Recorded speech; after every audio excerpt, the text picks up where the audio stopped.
Welcome to this BoldDesk mobile app tutorial.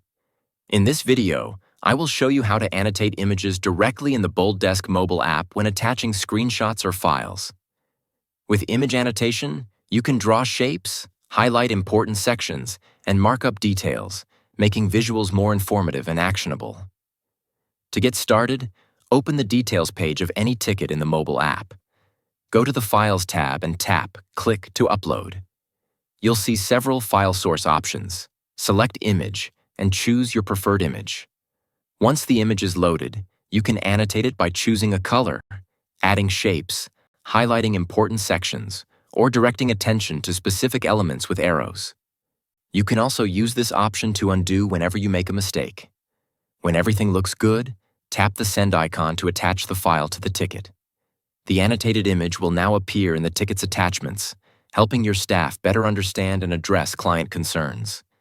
If you learned something new, like this video and subscribe to our channel to show your support. Thanks for watching.